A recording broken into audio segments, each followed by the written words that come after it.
do not understand white supremacy, what it is, and how it works, everything else that you do understand will confuse you. In all of these 9 areas of activity, economics, education, entertainment, labor, law, politics, religion, sex, and war. Anywhere on the planet, minute by minute, day by day, all of the time, all of the time, all of the time. Alrighty, good morning and welcome to the April the 5th, 2022 edition of the Counter Racist Code Show with Mr. Neely Fuller Jr. I am your co-host, Mr. Bobby. Thank you for your listenership. And let me do this while we are here. If you would like to be a participant in today's program, all you have to do is call 516-453-9921.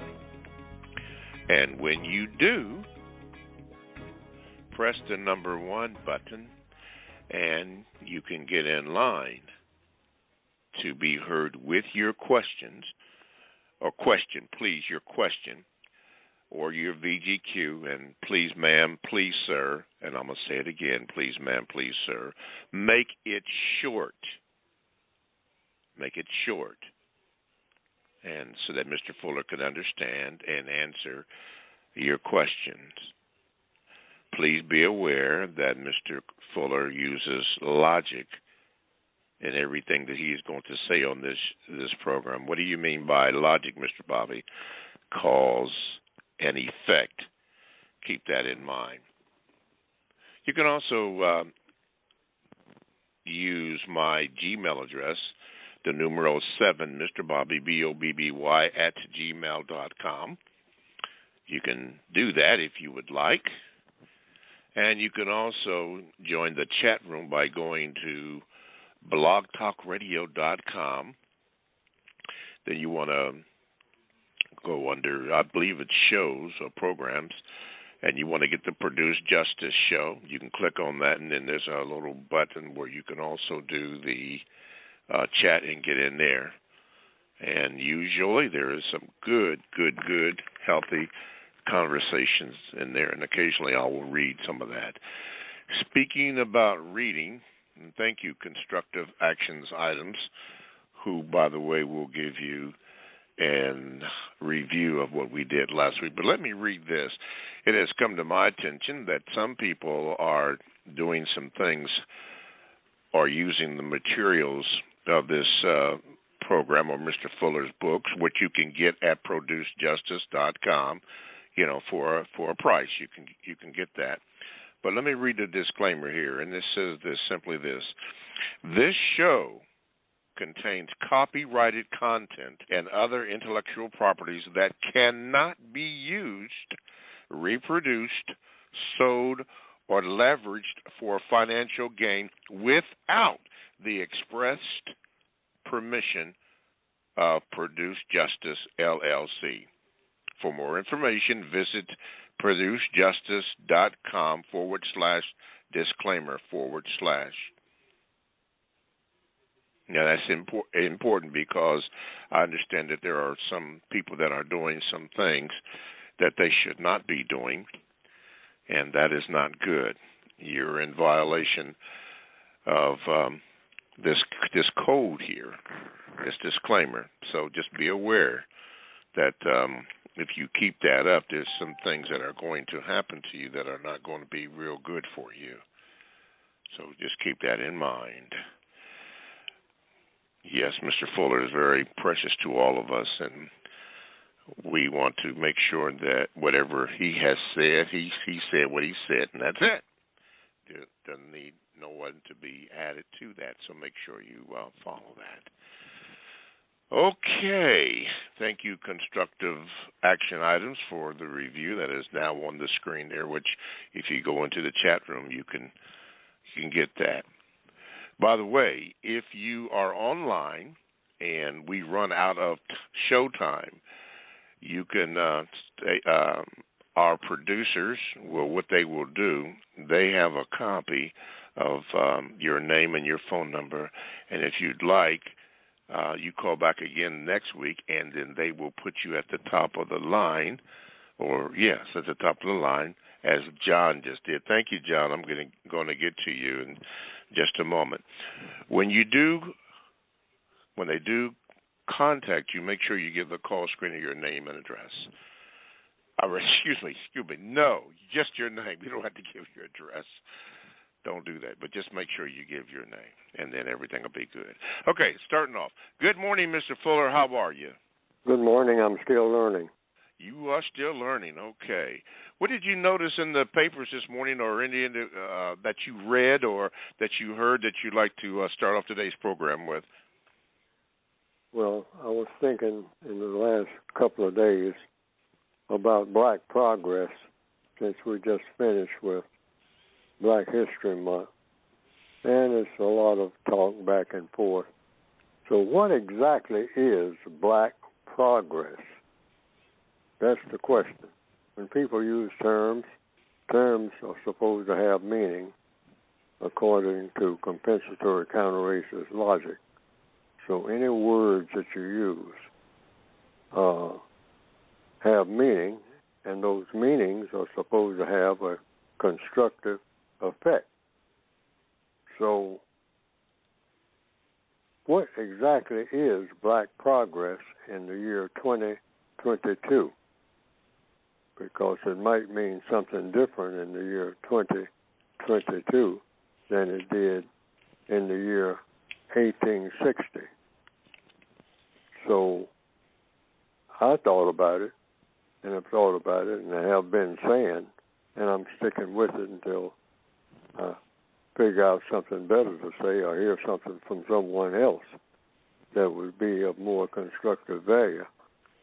I'm saying in the year 2022, in order to minimize arguments and come up with more conversations, or come up with a conversation that is very conclusive, which is what all conversations should be about.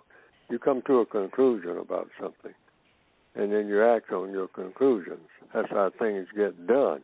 You always want to line up with things getting done that need doing. So I was trying to think of the best description, Black progress. So I kind of came up with empty in the abstract, because many different people have many different opinions about what Black progress is. So I'm saying in 2022, at this stage, you can look at it at one thing, what Black progress is not. And I came to the conclusion that the standard should be, henceforth, don't even talk about Black progress. As long as Black people, any Black person is killing another Black person anywhere on the planet, any time of day or night, one casualty, that knocks out that term Black progress altogether. That's out of the ballpark. Don't even think about saying that. Why? You say just one person, a Black person killing another person? Well, you know, that's unfortunate, but, I mean, just think about all the Black people who are getting appointments, the Black people who are becoming billionaires, not just millionaires, but billionaires, Black people who are getting awards, and Black people who are doing this and doing that, and you just want to brush right past that and say there hasn't been any progress? Yes. This is counter-racist codification. So we set very high standards. We, meaning anybody who taps into logic. Why not? Why not make that the standard? That's the question. As long as a Black person is killing a Black person, about anything, anywhere on the planet. Mm-hmm. One death. And that just knocks out everything. Don't even talk about progress. No progress being made. Zero. Not supposed to be happening. Period. I mean, the standard for black people has got to get higher and higher and higher and higher. I mean, so much so that it seems like it's just out of sight, somewhere on the other side of space. The standards should be just that high. Our standards are too low. I'm looking at the Baltimore City death rate here in Baltimore area, Washington, Baltimore, and I'm looking at the African American newspaper, April the 2nd issue, in the B1 section, and there's a young fella, black person, male, future architect, slain on streets of Baltimore City. 20 years old, and he was studying architecture. Everybody said he was all into it. And architecture is a pretty difficult subject for anybody to be into. But he was enthusiastic about it. 20 years old. And they said he was pretty good at it so far. And really interested in it. And all over the world, people need architects. It's like they need doctors, dentists. So here's a black person. His name is, according to Afro-American newspaper, April the 2nd, Marvin Pryor, age 20, shot in back of head. Someone had a video or something, or one was on the street showing him talking to someone. And after he finished talking to the person, he turned around to walk away. And the person he was talking to pulled out a gun and shot him in the back of the head. And he dropped dead at age 20 on the streets of Baltimore. And right on the same page with the same article, it says, "Stop the killing." In the past 7 days in the Baltimore City area, it had been 3 at that time, April the 2nd. And for the year so far, up until April the 2nd, in Baltimore City alone, 79 deaths. Now that's 79 people who have died, and you better believe there are ramifications there. You know, cousins, kin folks, grandmothers maybe, a mother, all right? 79 people. Most of them black, I'm sure, in Baltimore City. We just brush right past these statistics and start talking about the next award ceremony. Award ceremony? Look at the death rate, holding up awards and having parties and then celebrating anything. With this kind of death rate, just in one place, 79 since the beginning of the year. That's 79 funerals.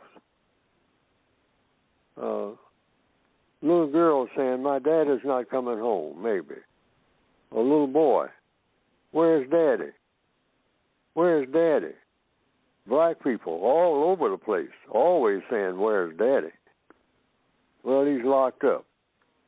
Well, he got shot in the back of the head. Well, this and well, that. Well, what? And we're talking about black progress here in 2022, any of us, anywhere. No such thing exists. Let's get that out of our mouths. And codify that. Anytime somebody starts sitting up talking about, well, we made some progress last week. No, you didn't. What's the death rate last week in Nigeria? The death rate in Recife, Brazil. The death rate in Somalia. The death rate in Baltimore, Washington, Chicago, Detroit, Los Angeles. What's the death rate among black people? Well, it's kind of up there. Get that word progress out of your mouth altogether. Just forget about it. Don't even mention it. Don't even think about it. Think about something else, like how to have people stay in architect school without getting shot. That's what's on my mind for today, starting off. Yes, sir. No black progress, period. Mm-hmm. Zero. White people come up and say, well, we made some progress last week in the racial field. No, you didn't. What's the death rate among black people? That's the question. Well, it went down. What's the death rate?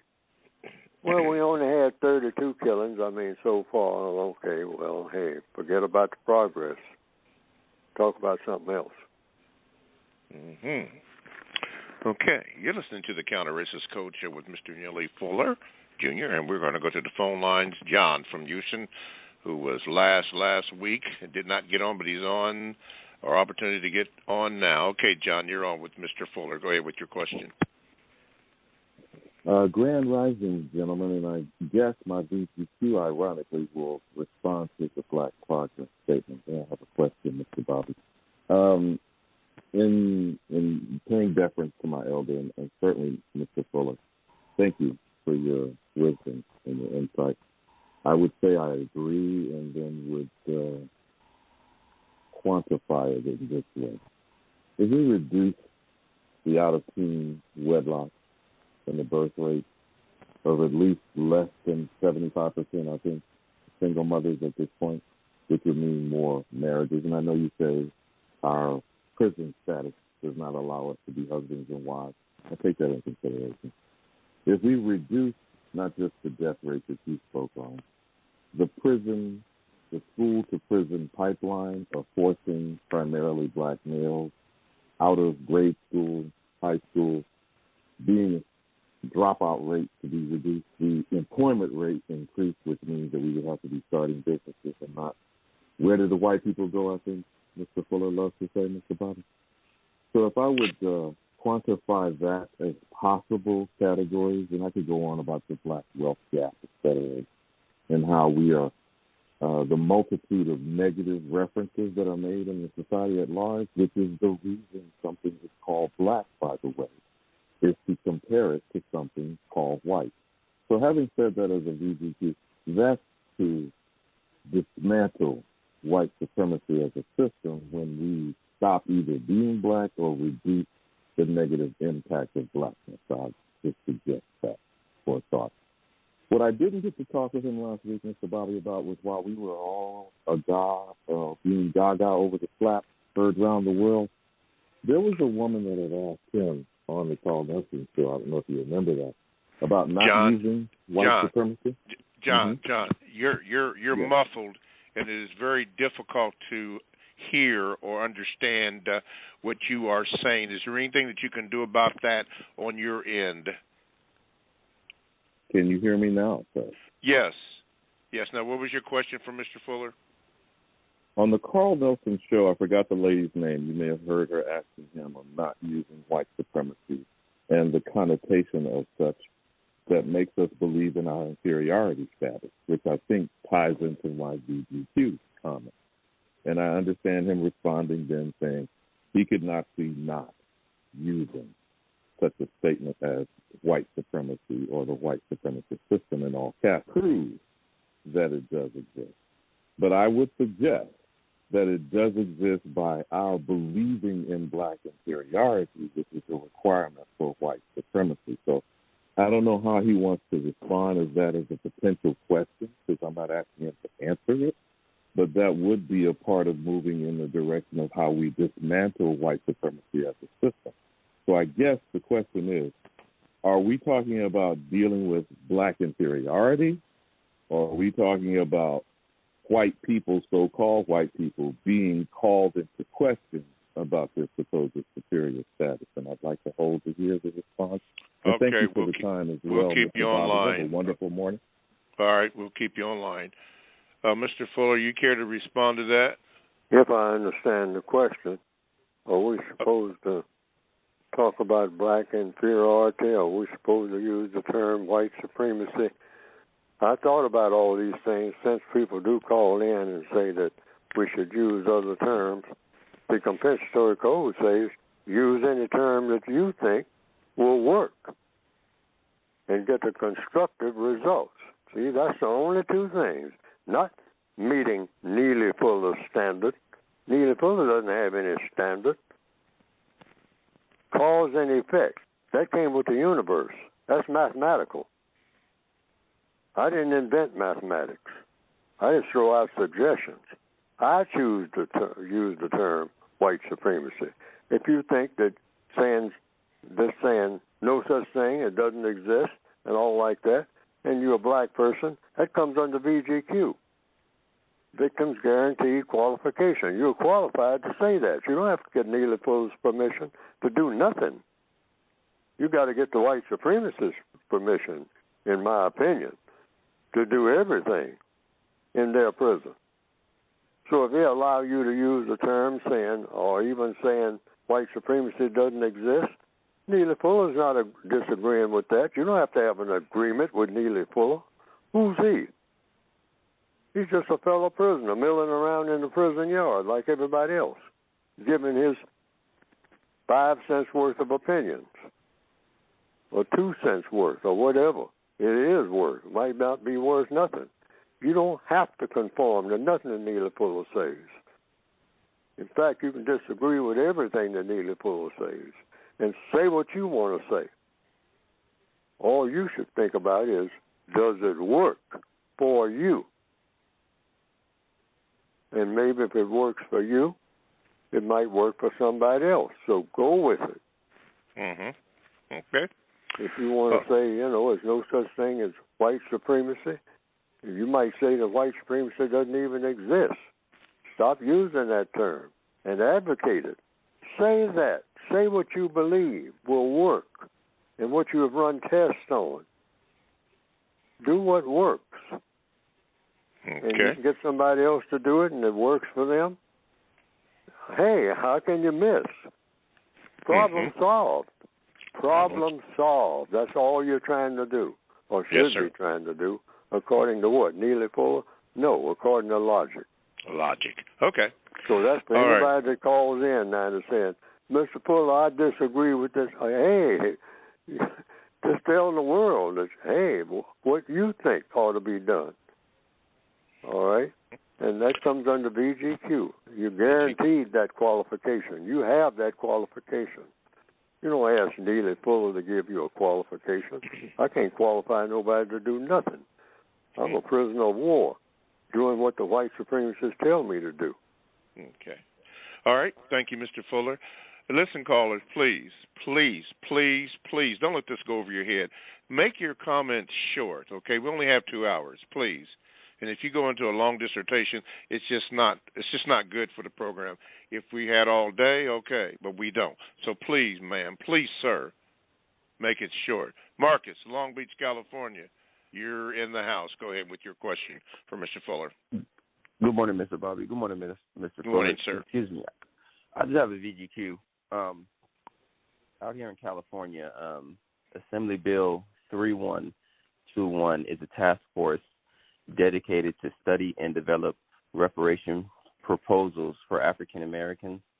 Again, this is statewide. This is not to replace anything that they are trying or wanting to do at the federal level in regards to reparations. This is just a statewide task force. Again, it is Assembly Bill 3121. I think we should look at it and ask ourselves some questions about it, because I have a lot of questions about it. So that's my VGQ for this morning. and I'd like All to right. stay on the line. All right, you're on the line. Thank you, Marcus. Thank you very much. Okay, we're gonna go. No, I'll tell you what. Before we get to you, Monica, and I'm so happy to get to you. Let's do this. You are listening to the Counter Racist Code Show with Mr. Neely Fuller Jr. And if you would like to get in contact with the show or be a participant of the show, please dial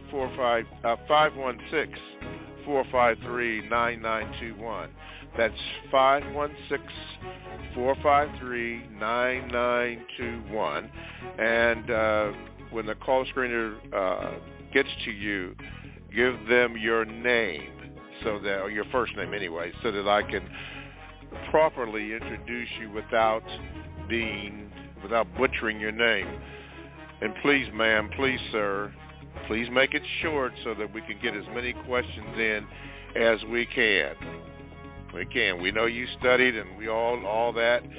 Just ask your question, okay? Please, ma'am, please, sir, do that. You can also get into the Gmail me at the numero 7, Mr. Bobby, BOBBY @gmail.com. You can put that bad boy in, and we'll get to that whenever we get to that. Or you can join the chat room by going to blogtalkradio.com. And when you do that, then you want to get on the place where it says shows or programs, and then you want to get the Produce Justice show. Click on that, and then a little bar open up where you can get into the chat room, and you can get into that. Now, listen, I know that some are at work and some are in the chat room. Basically, the chat room is just what it is, a chat room. Occasionally, I might pick something up and read it, but it is really not for questions for the air, although there might be one or two. But for the most part, it's for chat back and forth, and you guys chat up something, and then occasionally something comes up, and then it might be read. I don't know for sure, but just keep that in mind as you do. Please, ma'am, please, sir, do that. Okay, if you will, let's go to Buffalo. This lady right here was the one that talked about the library and having Mr. Fuller's book in there, and wonder what happened with that. We're going to go to Monica and Buffalo. Wait a minute, Monica, let me get you on the screen. Okay, Monica, good morning, and how are you? There you go. Hi. Good morning, Bobby. Good morning, Mr. Fuller. I have some articles I wanted you guys to check out. One is in the New York Post. It says why more black women should marry. Wait, let me start over. Why more black women should consider marrying white men. It's by Ralph Richard Banks. I believe he's a black man. Very confusing article to me. To me, it's basically comparing the black woman and the black man, and it's putting the black man down. It's saying there's a shortage of suitable black partners for black women, and they're least likely to marry outside their race. I'll just stop there. It goes on and on, but it's a good article to check out. It causes a lot of confusion, so I thought that was an interesting article. I don't like the article, but something to check out. And then there's another article. It's in American Psychological Association, APA. It says, apology to people of color for APA's role in promoting, perpetuating, and failing to challenge racism, racial discrimination, and human hierarchy in USA. And it's basically saying the ideals were centered around whiteness, so they're issuing an apology. Real long article, so I won't say too much about it, but just some articles to check out. Maybe you can critique them one day, Mr. Fuller and Bobby. Oh, okay. Let me ask you a question. Thank you very much. Did Mr. Fuller's book get into the library in Buffalo, as you attempted to suggest, or what happened on that? Well, they didn't really do exactly what I wanted them to do. What they did, they can request a book from the book was requested from New York City, but that's not really what I was asking. I was asking for them to actually purchase a copy. So on that end, I was a little disappointed because they can actually purchase a copy from Mr. Fuller, but I haven't been successful in getting that. What they did, they just requested a copy from New York City, and that's really not what I was asking. So okay, I don't know. I haven't really heard much back from them, to be honest with you. Now they're saying they can't do it, but there was other books I asked for, and they did get those books in. So I don't know, Mr. Bobby. okay, okay, all right. All right. Well, thank you, Monica. If anybody has information about Mr. Fuller's book in libraries, please bring it to our attention, and we can go on. Okay. Did you say you wanted to stay on, Monica? I didn't hear you. Yes, and what I was saying, just real quick, Mr. Bobby, you can ask for them to purchase the book, not just request a copy from another library. That's where the confusion is on my end. They're saying they can't do that, and they can. Thank you. All right. Thank you. We'll keep you on. Corey in Wisconsin. Let's see if we can get you in here, Corey. Okay, go ahead, Corey. Good morning. Greetings, Mr. Bobby and Mr. Fuller. Can you hear me? Yes, sir. Go ahead. Mr. Fuller, I wanted to ask if you could speak about the importance of, especially for non-white people, for us to occupy land. I don't want to use the term land ownership because that's to use that. But why are the reasons that this is more important for us, although we should still be ready to be displaced and ready to move around? Could you expand on why land ownership is important? Oh, it is when it is. But think of it as we are all, if you're black on this planet called Earth, you are a prisoner of war. Now, sometimes in some sectors of what we generally think of as a prison, they let a few of the prisoners get together and grow some crops and eat the food that they produce from the crops that they grow. Now, who lets them do that? The white supremacists, directly or indirectly. They run the prisons, including the one called the System of White Supremacy, which is the envelope prison for people of color for the entire world, in which I am a prisoner. My prison uniform stands out. That's the color of my skin. That's my prison uniform. So if they allow me to do that, if that's what I want to do, and they allow me to do it, and it has a what-if result, then I do it. Now, if they say, well, no, land ownership here is reserved for white folks, all right? Now, you want to plant some crops or you want to get a loan from us in order to be a farmer, we're going to put up all kind of barriers in your way. Well, you say, well, I don't want no barriers. I want some help. I want somebody to help me all the way, not hinder me all the way. So you just find that out from them. And the main thing you keep in mind is not just owning land, or owning anything, just for the sake of saying I own it. What's the constructive result? If you're not getting constructive results, then everything, your time and energy on this planet as a person, should be about getting constructive results regardless of what you're doing. That's the only criteria. There's none other. Does it produce a constructive result? Person talking about being a farmer, or a person talking about hijacking cars. Okay, you want to hijack cars?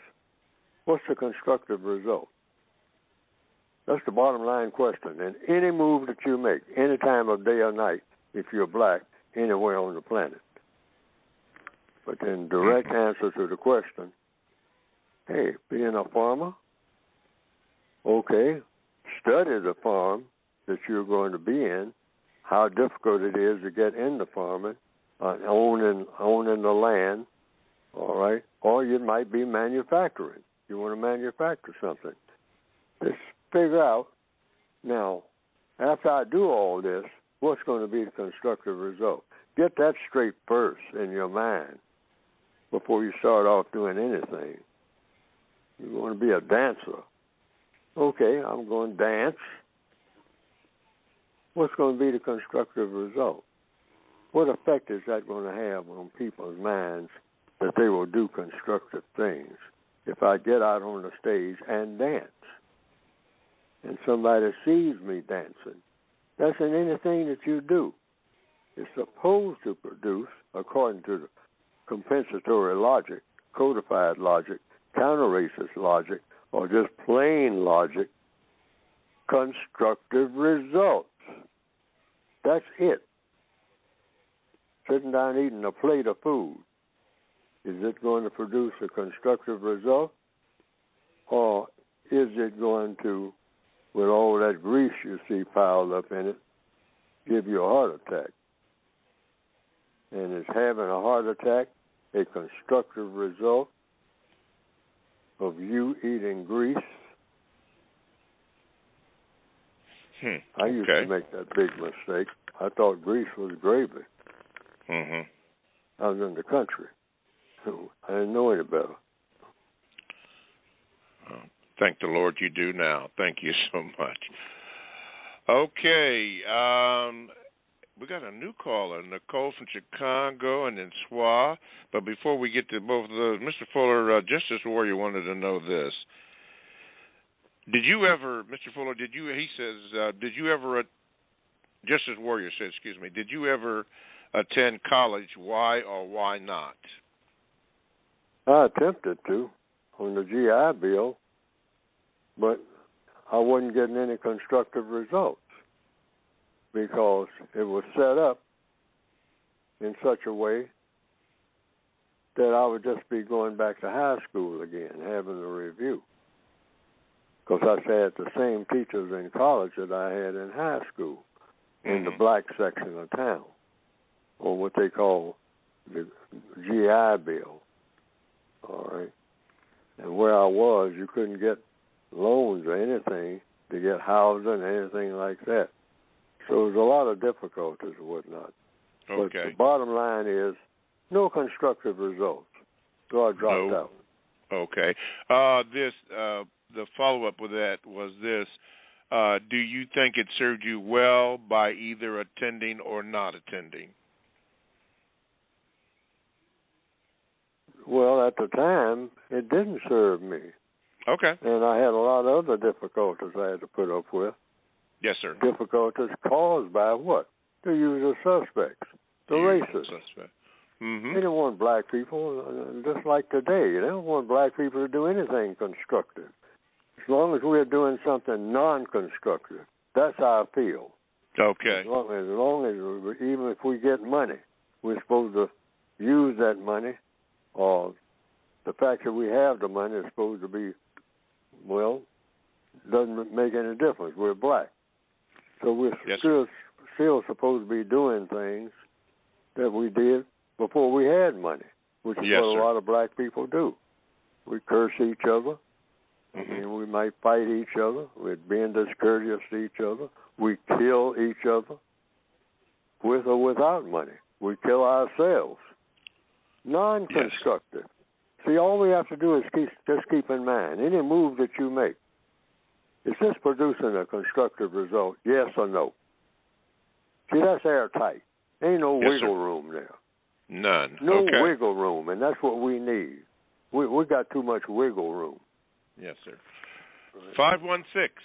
516-453-9921 is the number that you would call to get in contact with the show, and make sure you give your name to the call screener. Okay, we're going to do Nicole, then we're going to, oh, wait a minute, Swab went off the board. Swab, we're going to get you in here, but let's go to Nicole first. Benjamin, wow, okay. Let's go to Nicole first. Nicole, we got you on here. By the way, Nicole, before you ask, are you familiar with the Extermination Man from Chicago? I'm not familiar. Okay. I'll ask my cousin, though. All right. But good morning, Mr. Bobby. Good morning, Mr. Fuller. Good morning. Okay, so the great thing is putting it in the atmosphere with the young lady about the library book, because I went to the library in Maryland. That's why I'm visiting Chicago right now, but I'm living in Maryland. So I've been going to the library in Maryland, different libraries asking them about his book too. And I think once we get it in the atmosphere, it should start popping up, bringing into an existence into the library, hopefully soon. And then thank you, Mr. Fuller, for information about people to continue the process of applying logic, reason, and philosophy to problems that bring counter-racist solutions with results for change. Because that's what the great thing is Martin Luther King and them done. It wasn't just, they didn't put it on one person to do it. They took somebody's philosophy. It was great China thinking people at that time. They took some philosophy books and made it into affirmative action and different things. And I just thank Mr. Fuller, lastly, for his continuous consistency of getting people to think of actually bringing a solution about in some type of generation for change in our community. So I didn't really have a question because Mr. Fuller, I kind of my phone is kind of acting up as usual, so I can't really hear a lot. So I just thank Mr. Fuller and thank you, Mr. Bobby, for being consistent with this broadcast. All right, thank you, Nicole, and for all your information. Thank you, and don't be a stranger, whether in Maryland or Chicago. All right, Swa, man, you wrote a book on in the chat room, but guess what? We got you on, so guess what? Do your thing. And greetings, Mr. Bobby. Greetings, Mr. Neely Fuller Jr. Mr. Neely Fuller Jr., love, family, and friends. Under the system, do black people have any of these things? What's your question? Love, family, and friends. Can you talk about how the system disallows black people to have these things? How the system allows black people to have family, friends, and what? Love, family, and friends. Do we have love? These things? Family. I don't understand your question. All right, let me slow it down. Love, family, and friends. Do we have these things as black people? Well, what is love? We first define what love is, and we define what family is, and we define what friends are. Well, it depends on what you're trying to produce and whether or not you have it in order to produce it, in order to produce what? Constructive results. So what is love? Well, different people got different ideas about it, but according to the code, you can't have love without justice. Love and justice are one and the same. So what is justice? Guaranteeing that no person is mistreated and guaranteeing that the person that needs help the most gets the most constructive help. So if love and justice are one and the same, and you don't have justice because it's impossible to have justice in the system of white supremacy, that's impossible. That's not going to happen. You have to get rid of the system of white supremacy in order to have justice, guaranteeing that no person is mistreated and guaranteeing that the person that needs help the most gets the most constructive help. That's not going to happen in the system of white supremacy because it's not designed to produce that. So you can't have justice, therefore you can't have love. Now, family. Let's look at what black people are on the planet, wherever they are on the planet, called Earth, in 2022, April. Black people are prisoners of war. Prisoners of war can't have families. Why? Because they're prisoners of war. They don't have a family. Now, prisoners of war, there are some people who are in what they call prisoners of war who are right now They are listed as prisoners of war. All right, by somebody who says that they are prisoners of war, and they say it, and they say they have families. But what's a family? Well, a family, for one thing, can go and come as they please, and nobody will harm them. No harm is coming to them. They can communicate with each other, and they can help each other real easy and get plenty of help in the process of helping each other. That's what a community is. A family is just a small community. Black people are not part of a community. They don't have the means of helping each other because they don't have anything except the warden lets them have. That's black people. So black people don't have families. They're not members of families. They're just prisoners of war, that's all. You cease being a member of a family when you're a prisoner of war. Why? The prison master decides family is going to get and not going to get. So the family is treated just like anybody else. Whatever the wardens say. You go here, you go there. You go down the river, you go up the river. See, the same system that we call the system of white supremacy is the same system that we call slavery. Slaves have nothing. They're just slaves. That's all that they are. And some of them, you might say that, oh, but hey, you got black people who are zillionaires and all that. So slaves. You had black people that were in the big house wearing fine clothes that they got some of the clothes that the doorman or the coach driver would be better than any white person had who was a sharecropper or a farmer or a bricklayer during slavery. But he's still a slave. You can dress up a monkey or a dog. They have dog shows. We need to think about how things really are. That's what I mean by if you don't understand white supremacy, you're not going to understand nothing. Everything's going to be strange to you. And what's worse, you're not going to even know that it's strange to you. Okay. All right, Swa, you know the deal. Don't be a stranger. And, boy, you wrote a novel in the chat room. Thank you, my brothers. Again, don't be a stranger. Let's see here. Man, we got some new people on here. Benjamin and Greensboro and Ivory look like Boca Raton. Okay. But before we get to that, let's do this here. From Roland Randolph says this, Mr. Fuller, is it possible for some of the suspected white supremacists to be non-white who are passing for white? And what would be the constructive value of people being able to choose when they are considered non-white or white fluidly? It's whether the white people say that they're white. You can be as black as coal, as black as midnight or a million midnights.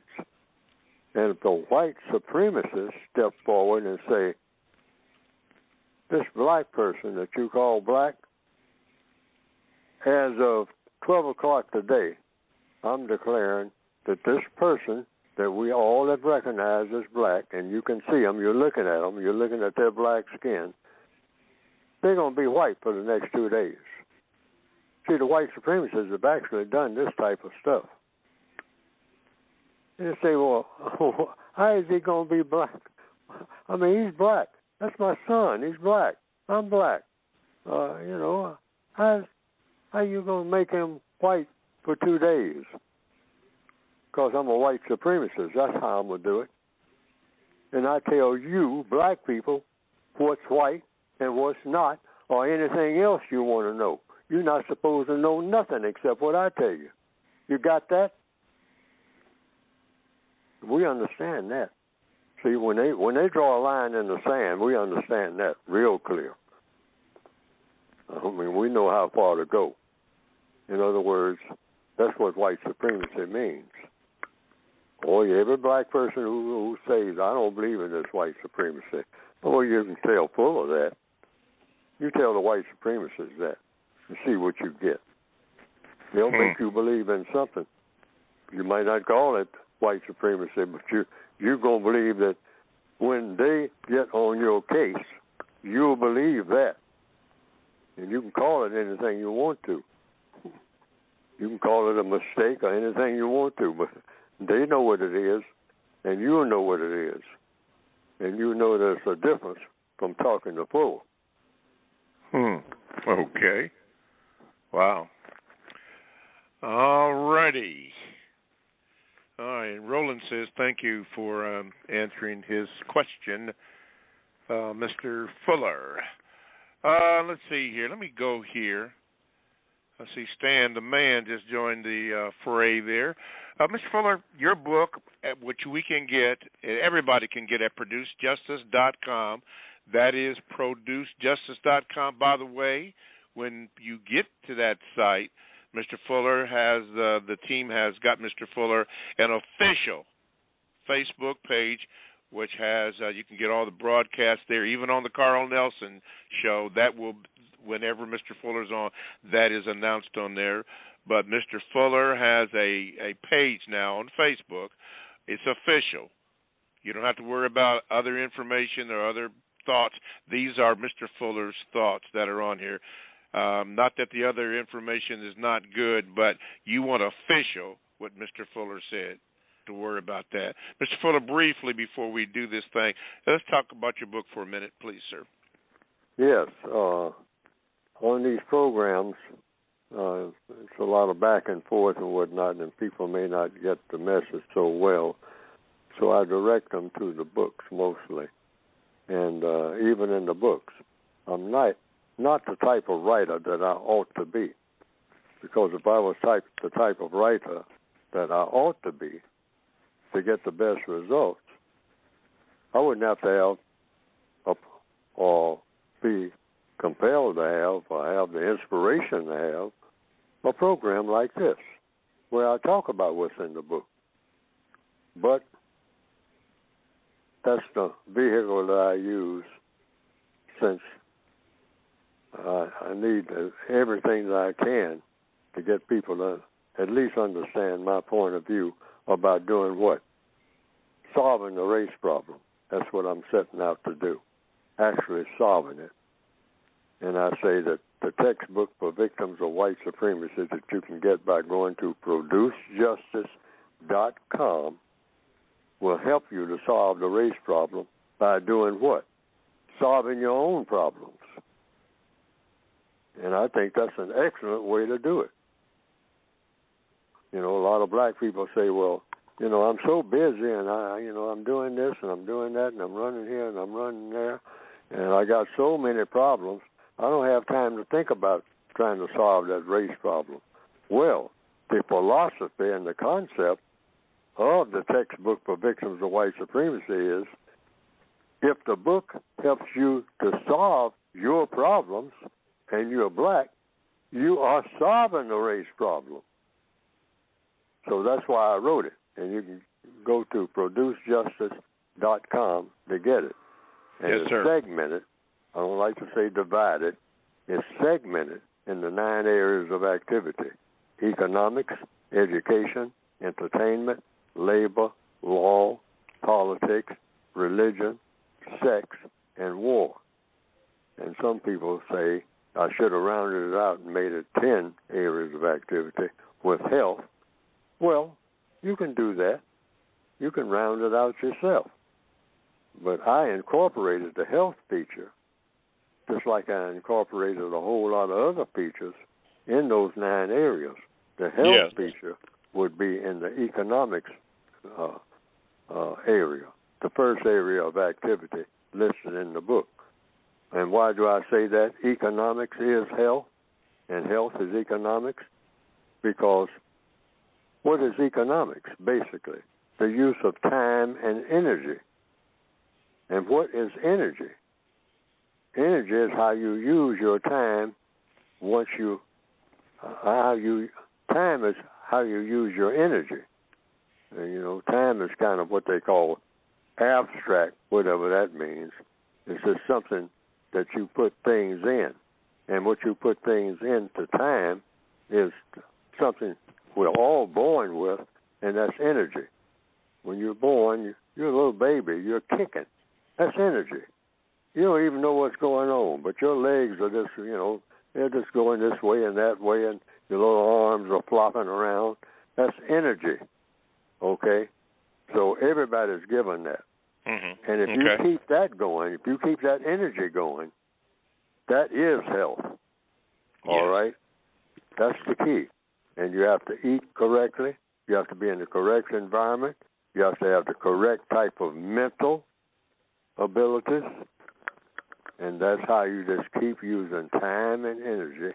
And time and energy is health. Yes, sir. Okay. And you can get the book by going to producejustice.com. Okay. Also, the extended volume, the word guide, will show you how to use words, how not to use words. Mm-hmm. Like I started off this program this morning talking about the word progress, okay? And I decided that, it's just my decision, black people haven't made any progress at all once we came under white supremacy. And we will say that we have made progress when there's no longer white supremacy. That doesn't exist anymore. That's progress. That's the only standard we have. The rest of it, we're just doing something.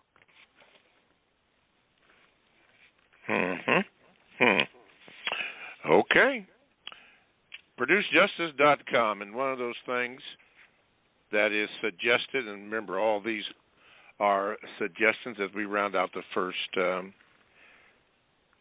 hour of this 2-hour program, is brought by Mr. Fuller, but reintroduced on today's topics in the chat room by Cellmeets, is the 10 stops as a suggestion. They are: stop snitching, stop name calling, stop cursing, stop gossiping, stop being discourteous, stop stealing, stop robbing, stop fighting, killing. And number 10, stop squabbling. These are all suggestions by Mr. Neely Fuller, and they are in the book. The 10 stops are in that book. And as he just mentioned, you can get the book by going to producejustice.com, the code book. Oh, yeah, you need that. See, now, if somebody ever had that code at the Oscars, a lot of those things might not have happened if someone had adopted the code saying, hey, you don't squabble among yourselves and then call in the racists to settle it. You don't be discourteous. And you don't fight. All right? See, there were several code violations right there, according to the code. Not calling out any names, but I'm just saying code, that we need a code that produces what? Constructive results. That's what. That's right. Not obeying Neely Fuller. Neely Fuller ain't nobody. I mean, what does the code say?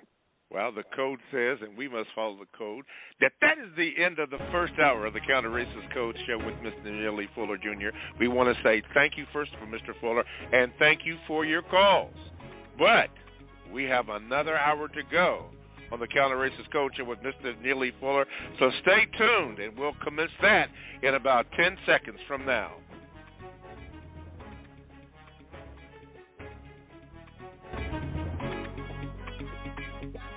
Alrighty, welcome back to the second hour of the Counter-Racist Code Show with Mr. Neely Fuller Jr. I am your co-host, Mr. Bobby, and thank you for listening.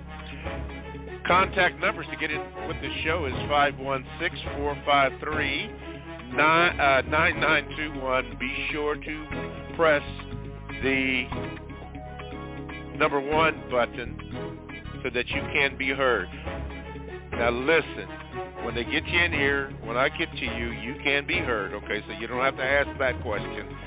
And I'm going to ask you again, ma'am, sir, please make your question short. And your VGQ short, please. We only have 2 hours in the show, and one of those hours is gone. And some people just go rattle on and on and on, and you take up a lot of time, and that's just not productive. It doesn't produce a constructive result. So please, ma'am, be brief, please. We're asking you to do that. Okay. Hopefully you will do that, or I have to do something else, which I do not want to do. You can also get in contact with the show by my Gmail address. That is the numeral 7, Mr. Bobby, BOBBY, at gmail.com. That probably won't be read today, but you can do that. Who knows? And you can also go to the chat room and get in there, and, I mean, they be blowing up in there for real. For real. All you have to do is go to blogtalkradio.com, and then you want to go under, I think it's programs, and then you want to go to the Produce Justice Show. And then once you click that bad boy on, a chat box comes up. You can hit that chat box and enter into the chat room. I see John Raines, 4041, is in there. Hello, Emery. Of course, my constructive action items is always there. Okay, thank you. And Kirk Chris, 16, is in there. Oh, yeah, so many other ones. Look at that, KJNI 3577, long time. Glad you're in, Justice Warrior. And, the watchdog is in the house, 888 Rita. But all that and more, you can do that and get in there, and occasionally we might pick up something from there. But what we're going to pick up now is a new caller from Boca Raton, Florida. Ivory. Get ready, Ivory. I'm getting ready to get you in. Okay, Ivory, you are on with Mr. Fuller. What is your question? Good morning. Can you hear me? Yes. Good morning. Thank you so much. I just want to give gratitude to this moment right now, and I'm so grateful for the opportunity to ask this question to such a great spirit, a great mind, and I just want to thank God for creating Mr. Fuller Jr. and everyone that's attached to him. My question centers around imagination, and I guess I just want to ask, what does the compensatory law say about imagination and if it has any power? Okay. Mr. Fuller? What does the compensatory code say, compensatory logic say about information? No, imagination, I believe. Is that imagination? Mm-hmm. Yes, sir. Oh, imagination is like a concept, like the compensatory code itself. The United Independent Compensatory Code System concept. And it's supposed to be a counter-racist code. That came from my imagination. You know, I thought of it. Imagination just means thinking. One of the part of the title of the 3 titles that the book has, textbook workbook for thought, speech, and or action. Now, what is thought? Using your imagination. That's what every scientist does, every inventor does. People who invent things. I invented the compensatory code, okay? But I call it a counter-racist code, but it's a concept. It's just a thought. Why? Because I have encountered racism. Right now, it's just my imagination, the word you just used. I'm imagining a world in which black people are a community. Because you can't have a community, there's no such thing as a black community.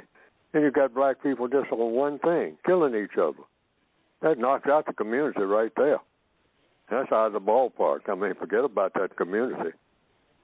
I mean, a community, people don't kill each other. See, that does not happen in a community, period, ever. Just that one thing. According to what? According, right now, to Fuller's imagination. So in answer to your question, anything that you think about, if you're thinking at all, even to ask the question about imagination, took what? Imagination. In other words, it's just thinking. That's all. You look at something and imagine it being better than it is. That's an example. Or being worse than it is. There was a lady that told me about a fellow she went to school with. And I call it kind of backhanded inspiration. Because, but somehow, it had a constructive result. And she talked about him all the time. She said the girls would be sitting around the lunch table at lunchtime in school. I think it might have been college, maybe. And they would be talking about the woes and the problems that they're having, and some of the girls would be crying and whatnot. And there was this fellow that always kind of sat at the girls' table. They said they didn't think that he was what you call nowadays gay or anything like that. But he just, he just liked to sit with the girls, and, he was that type of fellow. Because the fellows usually just talked about football, and he wasn't that type of, he wasn't into sports or anything like that. Anyhow, his name was Cecil, and I always thought of Cecil, even though I never met him, because this lady kept talking about him. She said Cecil would always be around, and he would listen very patiently. That's why people like to talk to Cecil. He would listen very patiently to everything that everybody had to say. And some of the girls would be crying about their boyfriends, or they had an argument with their mother or something, or they failing in their grades and whatnot. And Cecil would always look at them at the end of the conversation and say, well, could have been worse. And the girls would all jump on him at one time in one voice. What do you mean it could have been worse? Blah, blah, blah, blah, blah, blah. But they said you could always depend on Cecil, that regardless of what the circumstances were, Cecil would think about it. He'd look up at the ceiling, and, and he was very thoughtful, had a lot of imagination, and he'd say, well, could have been worse. So they'd say, oh, here comes could have been worse Cecil. I mean, okay, here he comes again. Could have been worse. Now, that's an old expression used by a lot of people. But I often think about Cecil. And it's inspiring. That's the effect it has on me. Even when I was, on the job, anything like that, I would think about, because it just kind of stuck with me in my mind. Well, could have been worse. Could have been a whole lot better, too. All right, you could imagine that. But it just, it's just one of those things. Your imagination. You pick up things. You pick up slogans and whatnot. And if it works for you, see, something that works for you and produces a constructive result, that's what code is all about. The constructive result. Those two words. All righty. Thank you, Ivory, for your question. And as I always tell, most of the time, first-time people, all that static, don't be a stranger. Thank you so much. Let's see here. Benjamin, I'm going to get to you there in just a minute, a new caller, and then Stan. A question Mr. Fuller was asked in the first hour about black females marrying white men, And let's put it this way. Constructive Action Items wrote this. Should black women ignore the history between white supremacists and black females? There is a reason black females are hesitant to marry white males. The history. No one on this planet is the type of person they should be in the system of white supremacy and replace it with justice. That was VGQ. And then an addendum to that was Mary should be replaced with, quote, become sex toilets for white males. Okay. That's put out there. Let's see what happens. Benjamin in Greensboro. I got peoples down in North Carolina. Benjamin, you're on with Mr. Fuller. What is your question for Mr. Fuller? Can you hear me? Benjamin, what is your question for Mr. Fuller? Can you hear me? Hello? Benjamin? Yes, I hear you. You can hear me? Yes, sir. Mr. Fuller, can you hear me? Yes, sir. Can you hear me? Yes. Can you hear me? Yes. Speak up. What's your question? Yes, I can. So I wrote this down. Being a prisoner of war, I've grown up just watching. Well, no matter how. Well, I've grown up watching all types of entertainment, movies and TVs and TV shows and stuff that they're just they're not constructive or really they don't really help me with anything.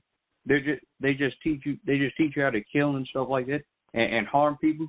So no matter what entertainment I watch, no matter what I've watched, no matter what I've been exposed to, I've always been aware that killing people was wrong.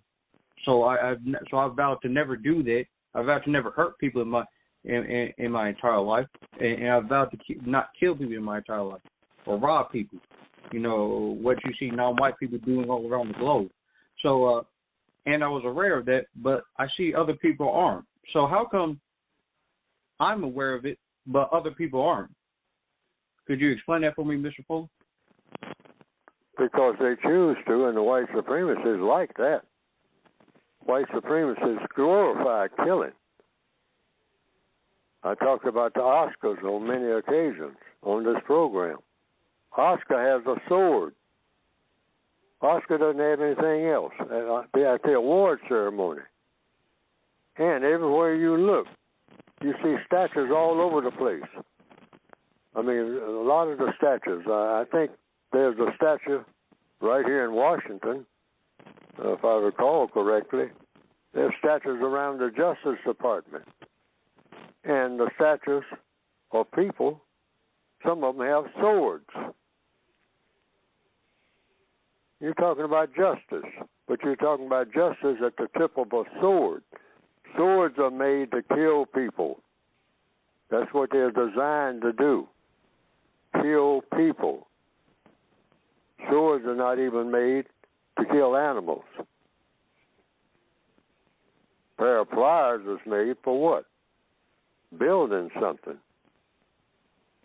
A hammer, for the most part, it can be used as to kill a person, and some of them have been used for that purpose, but that's not the purpose of the average hammer.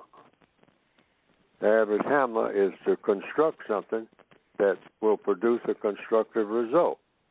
A sword is designed to produce a non-constructive result. So it's a semi-automatic pistol, 9 millimeters. They're designed to do what? Primarily, with it in mind. Not to go hunting for deer, which is killing, but very specifically to kill people. What they call assault rifles, designed to kill people. So a lot of movies glorify the killing of people. Why? In the system of white supremacy, the white supremacists believe that one of the greatest things that a person can do is to kill somebody, which is one main reason the system of white supremacy needs to be replaced, first of all, with the thought of justice, the imagination of justice, and then the guarantee that justice is produced and sustained. And that's how you try to get people to do it. But it's going to take some heavy lifting, because the first thing you have to do is get rid of the system of white supremacy, because the system of white supremacy demands that people kill people. You don't have white supremacy without a lot of killing, a whole bunch of it. They pretend that they don't like it, that it's absolutely necessary, but actually they put that at the top of the list of the most glorious thing that a person can do out of all the things that people do, including the white supremacists. Building airplanes, building ships, going to the bottom of the ocean and studying the different types of fish and the different things that can be taken out of the ocean and put to use, and how to use sand, and how to make concrete, and how to build highways for vehicles. But more than anything, the white supremacists believe in and make movies about and write books about murder, slaughtering people, body count. How many people died today at the hand of another person? They love it. It's not the best system to run this planet that we have all been given on. Yeah. And the white supremacists are planning on going to other planets and doing the same thing, hoping that they can run into some purple people. And that's a whole new killing field. Yes. Okay. I hope you heard that. Benjamin from Greensboro, North Carolina. VGQ from Cholo Revolucion says this: I honestly feel people are not taking Neely Fuller Jr. seriously. People do not appear to read and study the compensatory code. The code has not failed, not in one premise, to be backed up by European academic scholars' principle, nor by the most contemporary American researchers. I'll caution about that word American researchers on racism or white supremacy. The code is all that. As a practice, concise, simple. Study it. Cholo Revolucion, you are on something, because I have read somewhere, quote, my people are destroyed for lack of knowledge. And as far as American, which we're trying not to use that word, not after what, Amerigo Vespucci? No, forget that. You're listening to the Counter-Racist Code Show with Mr. Neely Fuller Jr. And if you would like to get in contact with the show, 516-453-9921 is the number that you get in contact with. Yeah, and even before Amerigo Vespucci came here, or allegedly came here, Abukari II, Mansa Abukari II, was here at least 200 years, even before him and Christopher Columbus. Look that up. Check it out. Stan the Man, you're on with Mr. Fuller. Yes, good morning, gentlemen. Just wanted to say something real quick. There was a caller called earlier, and you, Mr. Fuller, you were talking about the race classifications, and I just kind of want to piggyback on what you said before I ask my question. And you're right about that. I went to South Africa, probably maybe 15 years ago, in the Apartheid History Museum there, they talk about that. You know, the white supremacists, they actually had a panel, like a board, where people who were seeking to reclassify their race would present themselves, and then they would make the determination as to whether you are, you know, one race or another or something else. So you are correct about that. They can make a decision at the snap of a finger on who is what, when, and where. So I just had a quick VGQ and then a question. My VGQ is, you know, a lot has been said about critical race theory. That really strikes a nerve with the white supremacists. And kind of piggybacking off of your word guide, as well as Mr. Kari Inaharu's book, Race Code War, I would just suggest that when that is brought up, CRT, it's a book called The Possessive Investment in Whiteness, which is like somewhat of a very similar thing, and also another book called Critical White Studies. So that is something else that people could say instead of saying CRT, Possessive Investment in Whiteness and or Critical White Studies. And my question is, at the 10th anniversary of the Million Man March, Russell Means, who was a leader in the American Indian movement, he said that he made a suggestion that all people of color in Concept America get their own political party together to combat the system in which we have been under. And my question to you, Mr. Fuller, is how do you feel about that? And why does it seem that that has never happened, or that's been very difficult for all of us to do?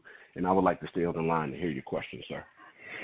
Well, my answer would be, if people would think that it would work, try it. That's the only way you know. And some people have tried it. A lot of people have been trying it down through the years. They call it the Independent Party. They call it this and they call it that. And usually they always wind up with Republicans and Democrats. And whatever the other parties are, many of them have been proposed, a lot of them by white people themselves, that just didn't pan out so far in the Northwestern Hemisphere. Now, in other places, in other parts of the world, they might have a number of parties that have been, quote, unquote, successful at what they started out to do. But, you know, a person can persist in doing whatever they think will work best. I say, it doesn't make any difference. This is just my opinion. What parties are there? You got a system of white supremacy. That's where the problem is. People have to concentrate on getting rid of white supremacy.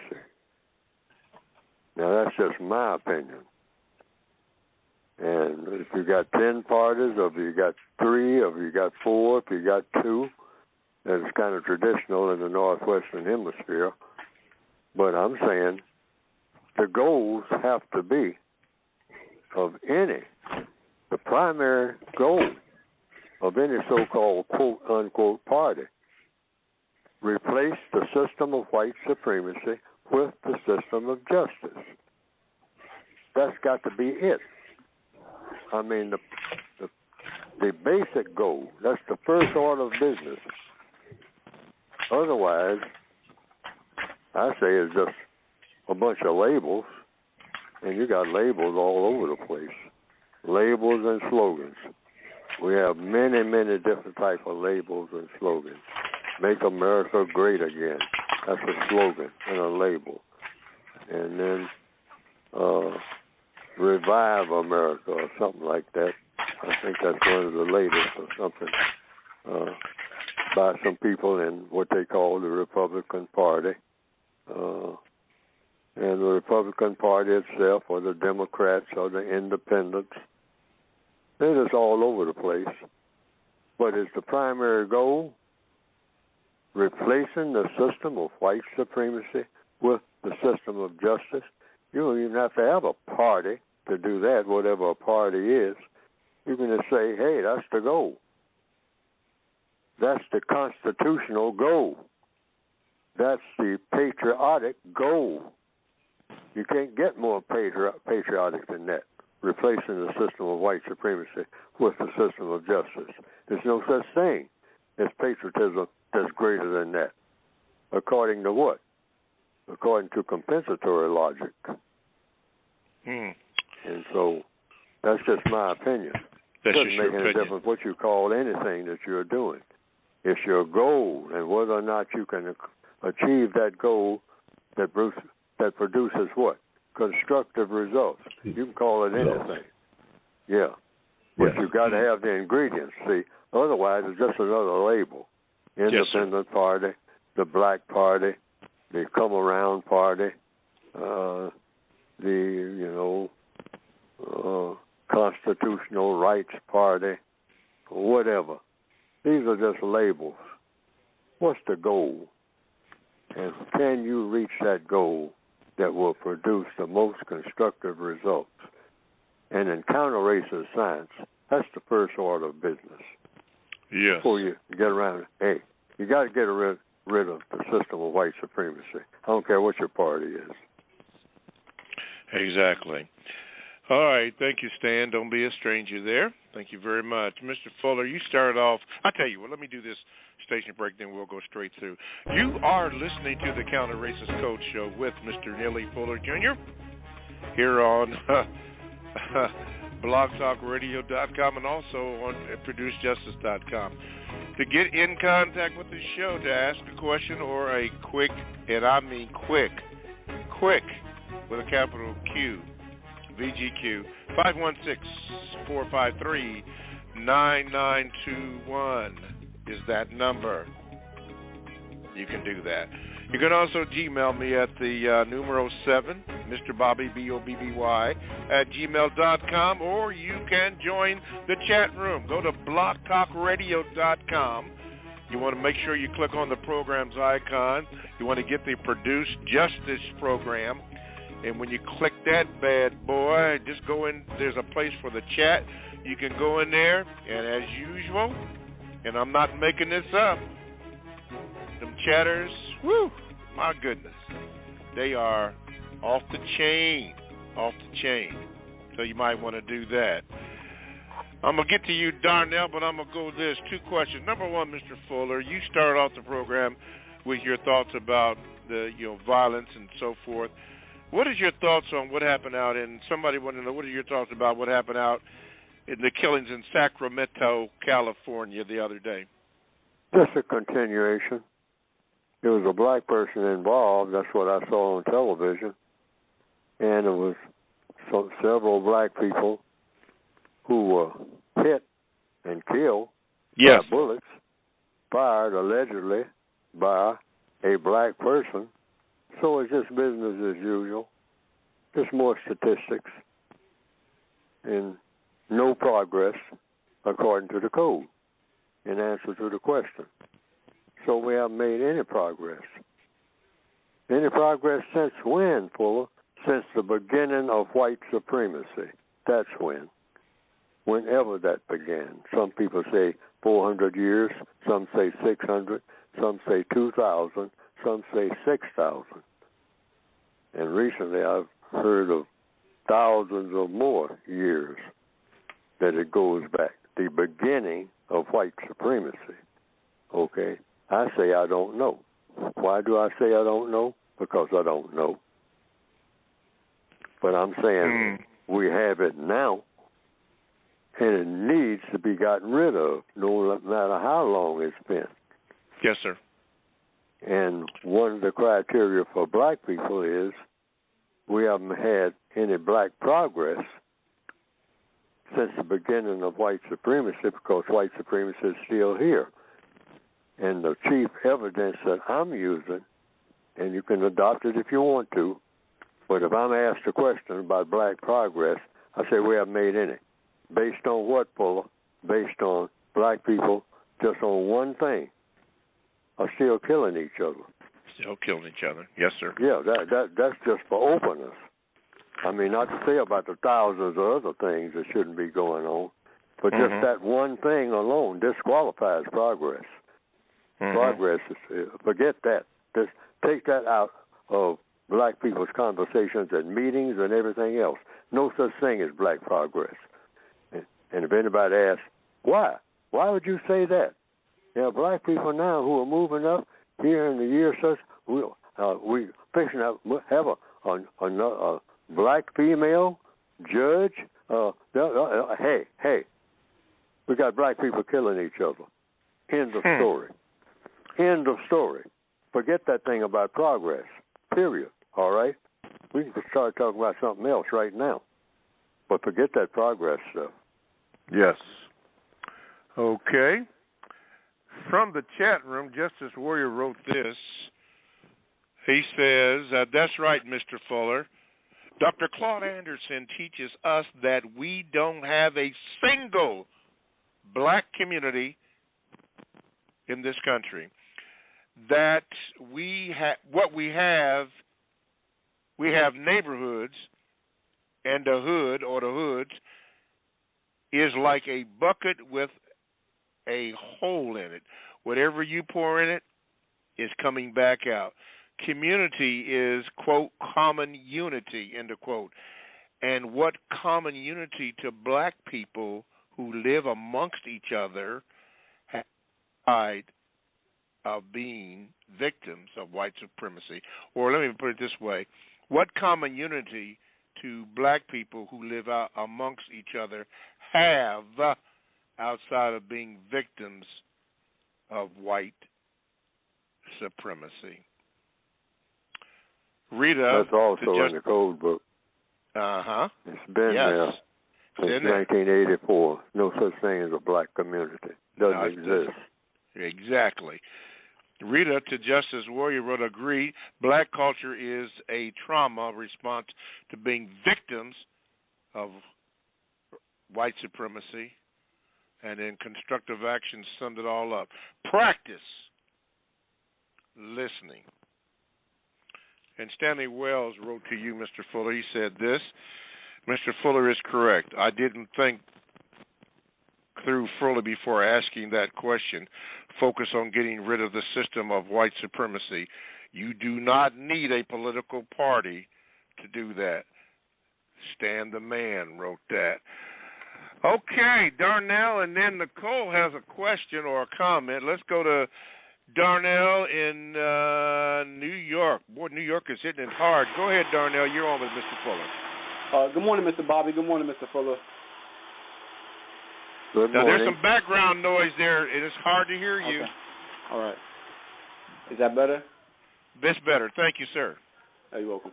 Mr. Fuller, how can the victim of white supremacy know when they're making effect against the system using the code? How does a victim of white supremacy know when what? They're making progress using the code against the system. That they're using the code and they get a constructive result from what they do. This is how you know. Just like if you're changing a tire on a car. You know that you have changed the tire when you have changed the tire on the car. You've taken the flat tire off and you put the one that's not flat on.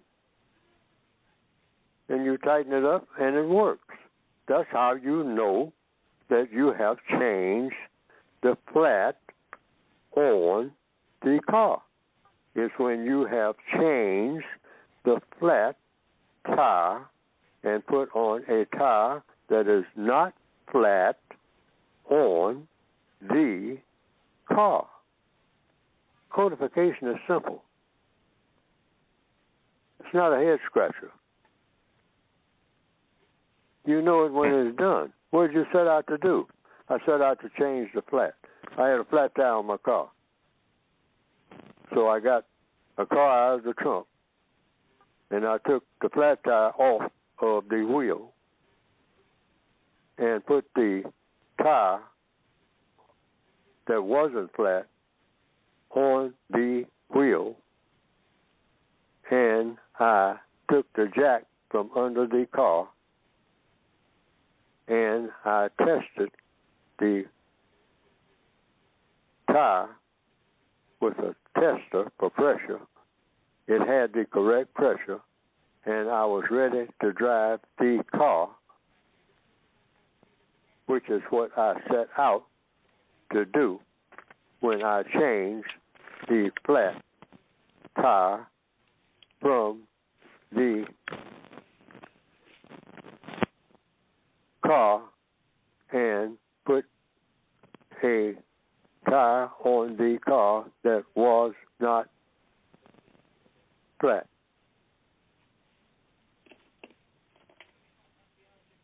Now, did I make myself clear about how you know when you have done what you set out to do? It's when you have done what you set out to do. Have I answered the question? Yes. All righty. Thank you, Darnell, for your question. Okay, going to Chi-Town, Nicole. Let me see if I can get you in here. You said you had a comment? Go ahead. Yes, sir. Mr. Fuller, thank you, Mr. Fuller. I became Bread and Roses doing number 10 as a system disruption for reparation. When you do not know, you begin the question of how do I learn? When then do we begin to change or adjust? Then I will see counter-racism. When do you do what?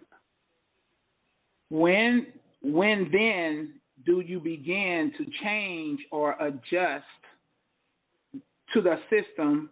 Then I will see counter-racism. Like when adaptation I don't understand of counter-racism. Okay, so you know in your book, I have a list, so I can never say that word. The title of your book, Mr. Fuller? Compensatory? Compensatory. Compensation. Yes. Think of the word compensation. Unemployment compensation. I'm very familiar with that word.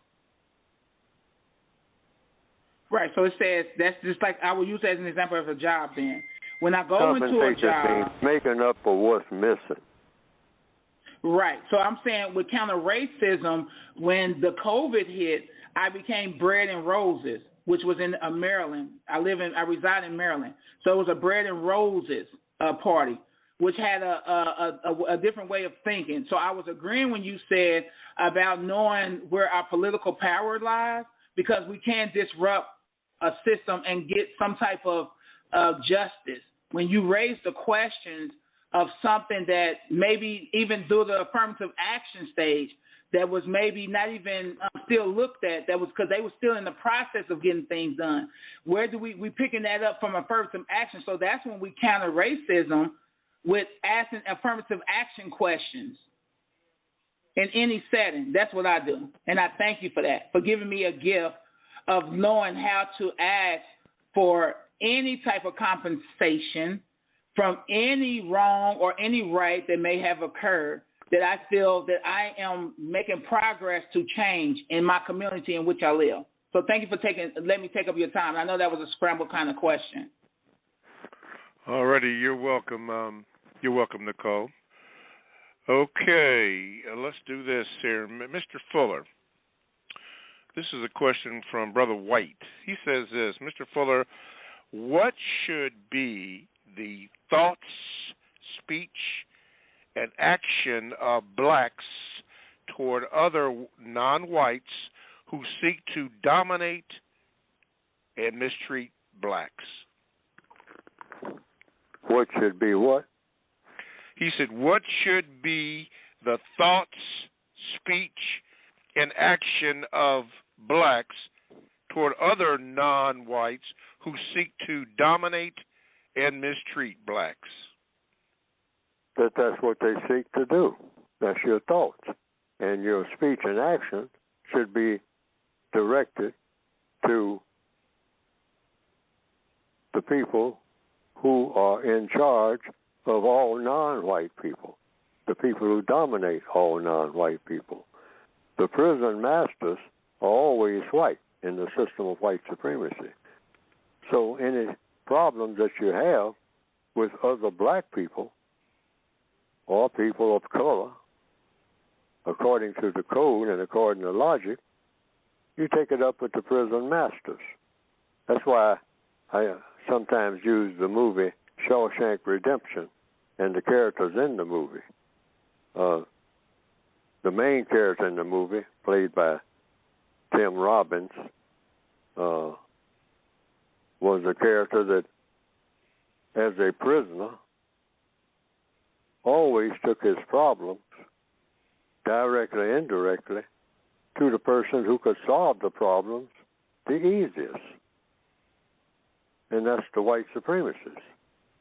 So anything that a black person does, or any other non-white person does, or any white person does that works against me, I'll use myself as an example, according to the code, I just go to another white person. If it's a white person doing it, or if it's a non-white person, I just try to work it out with the non-white person, and if I can't work it out, now, I'm not supposed to be squabbling with other non-white people about anything and not settle the squabble myself. That's a code violation. But I will talk to the other non-white person, and the other non-white person says, well, Fuller, I'm going to go ahead and do this, knowing full well that it harms you. Then I tell them, because as a prisoner of war, I can't do anything else. Well, you're going to come down to my cell, all right, and take all my food, and I'm not going to have any food, and I'm going to get weaker and weaker and weaker, and I'm going to die because you keep taking my food every time. You know, you get your food, and if you want some more, if I want some more, I ask the people who are providing the food, who are the white supremacists. But if you take my food and just keep taking it, I'm going to inform the white supremacists that I don't have food. And they're going to ask me why, and I'm going to tell them somebody is taking it. And then I'm going to ask them to find out why I don't have any food. In other words, you always take your problem, if you can't work it out, to the other victims of white supremacy in the prison of white supremacy. You take it to the prison master, just like you do on any plantation. And it's not snitching, because they're not supposed to be doing what they're doing if they're not supposed to be doing it anyway. So it has to be stopped. It's just like the killing that goes on. No matter how many black people come around killing other black people, I can't just go out there saying I'm going to take it. I'm going to start killing the black people who are doing the killing. Now, a lot of black people take that. That just increases the killing, which is exactly what the white supremacists want. Say, well, it's better for us to kill each other than to call them in and have them kill us. No, it isn't. No, it isn't. Because they're the cause of the killing in the first place. In the first place, they might as well do it directly. Now, that's a lesson that you can get out of this talk today. Black people stop killing each other, regardless of what your gripe is. Whatever your complaint is, you take it to the prison masters. Yes. You don't take it to other black people. Black people cannot settle your problem. All that's going to happen is you're going to have a big argument with other black people. Any problem you have, it goes to the white supremacists. Mm-hmm. That's got to be, one. I mean, if you're the president of an African country, you don't take out your anger on the way things are going on the people that you are supposed to be presiding over, or whatever your problem is. You say, look, white supremacists know how to make things happen. Mm-hmm. So since they run my business anyway, I'm not going to pretend that they're not running my business. And I'm not going to let them get away with pretending that I'm running my business, because I don't have a business. I have a title but I'm not running nothing here. The white supremacists run my quote unquote African empire. You heard? Okay. Ms. Fuller, Gigi wrote this. She said, this is concerning what we talked about on many shows, but we are going to bring it up again about the wills and trusts. She said, a will is a legal document that instructs on the division of assets of a deceased person, whereas a trust, a relationship of trust, or a fiduciary relationship, fiduciary meaning trust, fiduciary relationship between so appointed persons. It is always good to sort these things out before it's too late, and so good to gain knowledge on it. If you'd like, you can find a book on the topic of wills, trust, and estates that explains it very well at the following link, which I'll just give you the name of the book because I'm not too good on the link. But the name of the book is Emmanuel Law Outlines, Wills, Trust, and Estates. Let me say that again before my screen goes dark on me. Thank you. The name of the book is, this is for wills and trust, so you know the difference.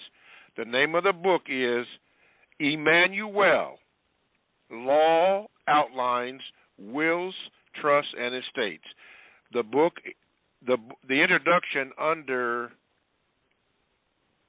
of that book should give you a solid grasp on it. And I know, Mr. Fuller, you've talked about the importance, even if it's on a piece of paper, of putting down, a will or your statement as to what you want done at the time of your demise. So this was information from Gigi. Very important. Very important, exactly. Ray, Dallas, if you have two questions for me, Ray, I'm going to come down here and get you. No, I'm not. Anyway, go ahead, Ray. You're on with Mr. Fuller. Hello? Yeah, come on, Ray. This is actually Tucson.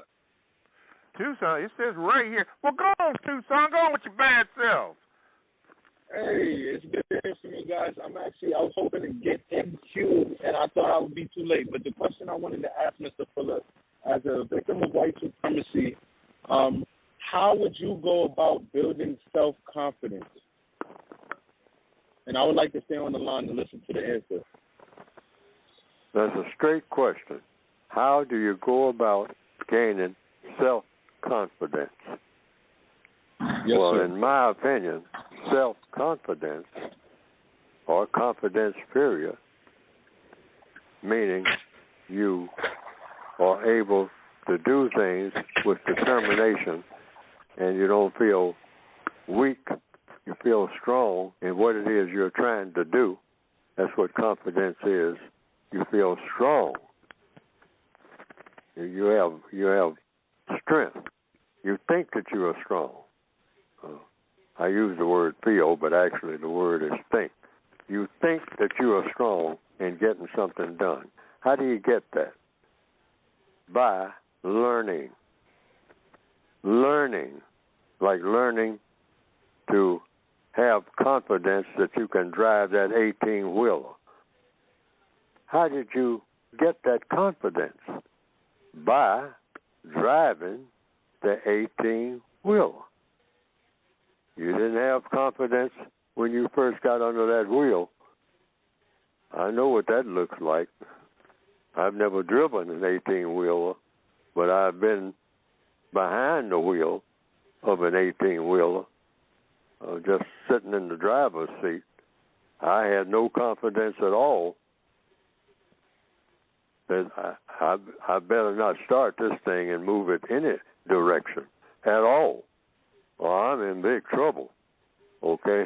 I better learn how to stop it, for sure. Okay? So why? I didn't have confidence. But the person who does drive it, while holding a conversation on the phone, like they shouldn't be doing. I mean, and going at high speed across a thin bridge, has confidence. How did that person get that way? By learning how to do it. So confidence comes from learning how to do what it is you're trying to do. Like I gave the illustration before on this program about putting the tire on the car. I think it was Confucius, yes, it was Confucius. Confucius was asked, how do you learn to play the flute? He says, you learn to play the flute by playing the flute. That's how you get confidence in playing the flute. Many, a guitar player will say, I didn't know one string from another. I didn't even know how many strings was on a guitar, or the difference between a guitar and a mandolin, you know. But I picked up something, and people called it a guitar, and I just started fooling with the strings. Next thing you know, I was playing the guitar. In answer to the question, how do you gain confidence in doing something? By doing it. By doing it. Mm-hmm. Okay. All right, yeah, they got you now, Toussaint. Wow. Thank you for whoever made that correction. Okay, I'm going to go here because I was going to read this, but let me go here. RT. Thank you, Toussaint, by the way. RT, Missouri, or Misery, as they call it up here. You're on with Mr. Fuller. What is your question? Mr. Fuller, why do black men and black women argue so much with each other?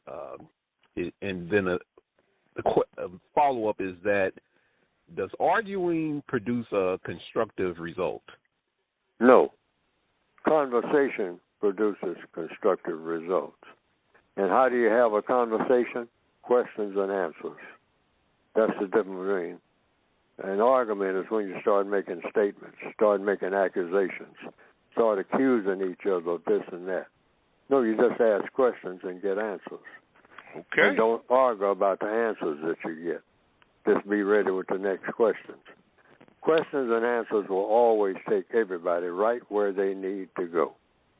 It won't take everybody right where they should go. Should go, It won't take everybody where they want to go, but it's guaranteed. That's a guarantee. Under logic, the laws of logic, it will take everybody right where everybody should be. Questions and answers. Question and answers. That's the procedure. Okay. Thank you, RT. And you will have a tendency to have arguments, but black males, black females, or talking to someone, the boss on the job or whatever, the supervisor or whatever, talking to anybody. Have a conversation rather than an argument. That's how it's done. That's how it's done. Okay. Got it. Ray, Dallas, quickly. Mr. Fuller, is the code meant to cooperate in a resisting manner with white supremacy or to resist in a cooperating manner? It's doing both. See, you are, while you're in the system of white supremacy, there's no way to get around not supporting the system of white supremacy. Just like if you're a prisoner in a prison, which is what the code says we all are, people of color, you're serving the prison. I don't care who you are. And you're not telling the truth, whether you know it or not. If you say you're not serving the system of white supremacy, and you're in the system of white supremacy, you're subject to the system of white supremacy. And so since a person of color anywhere on the planet Earth in 2022, according to all the evidence, is in the system of white supremacy, there's no way to be in the system of white supremacy and not be a servant to the system of white supremacy.